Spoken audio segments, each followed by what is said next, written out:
Hello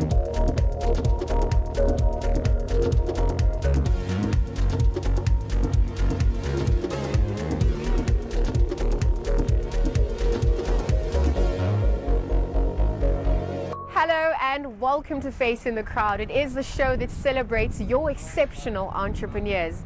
I am your host, Liesl Wilson, and today we turn our eyes on CEO and founder of a local fast food franchise called Nkhukhu Box.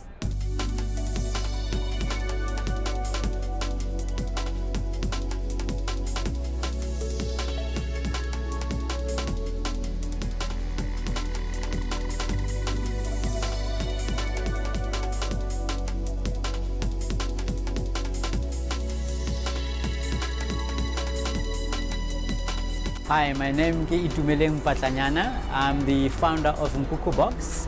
Nkhukhu Box is a grilled chicken concept, and we are doing it differently. Mokasi, we are game changers in the fast food industry. We are joined by Itumeleng Mpatlanyana. He's the owner of Nkhukhu Box. Thank you for making time to chat with us today. Thank you, thank How you. did I do in your surname? Very good. I'm surprised. I've been practicing. Itumeleng, how did this idea come about for you? Oh man, this was more of a problem-solving exercise. I've been in the fast food business for about 10 years now.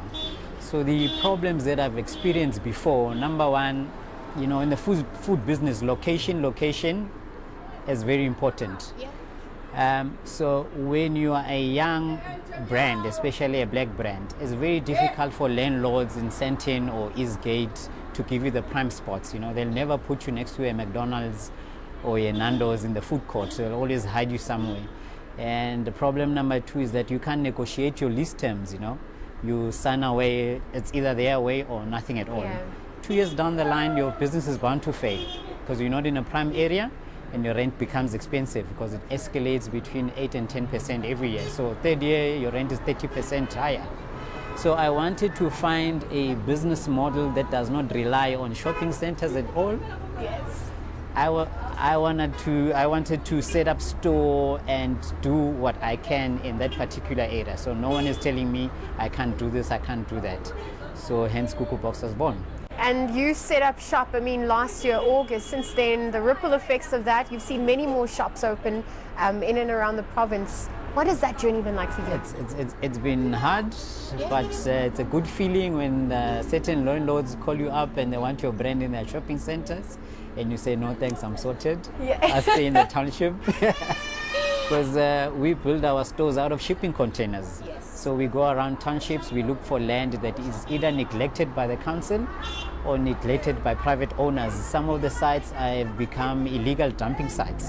So we track down the landlords, we do a deal with them, we clean up the site, we do the landscaping, and we come set up our Nkhukhu Box. Nkhukhu Box chicken. I mean, there's a play on that word. Why specifically did you decide to go into chicken and franchise that for that matter? The GP on chickens, it's quite nice. As you know, beef is expensive.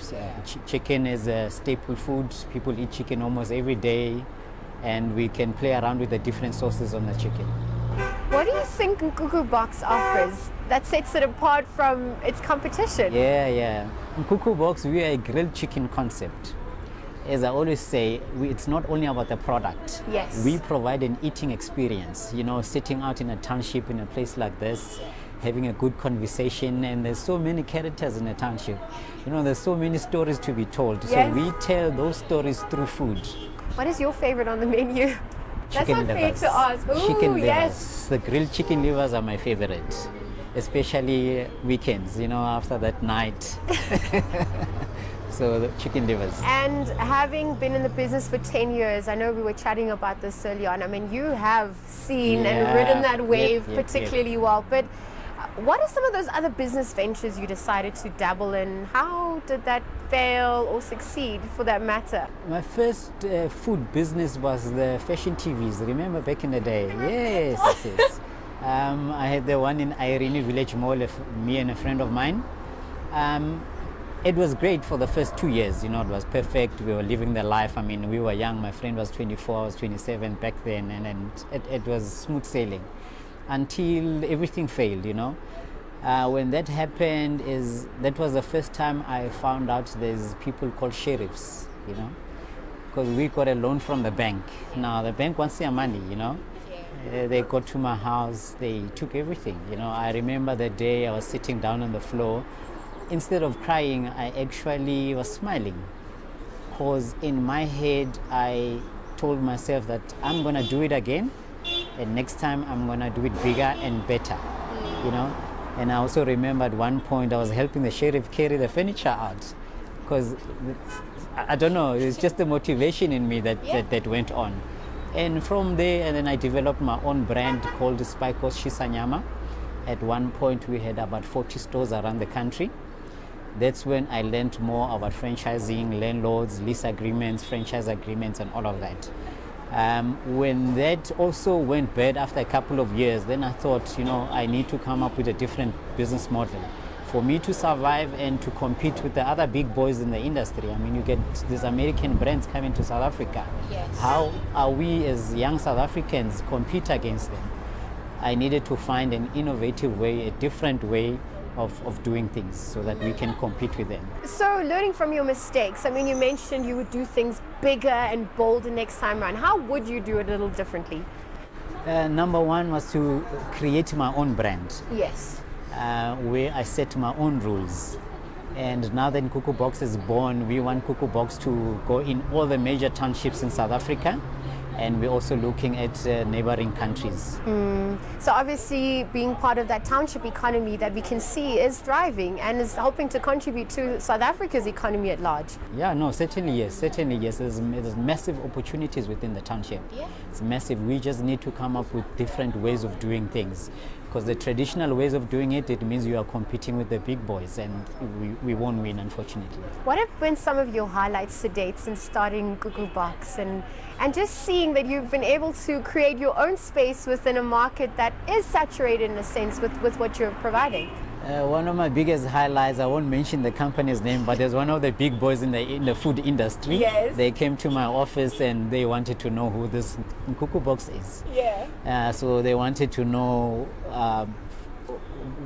what have you done, you know. So it was a great experience. To know that people are watching you now. It was a great experience. Officially competition. Now, you don't run this alone. I mean, there's a team who helps you roll out and obviously run day-to-day operations as well. We managed to catch up with a few of your colleagues, and this is what they had to say about working with you.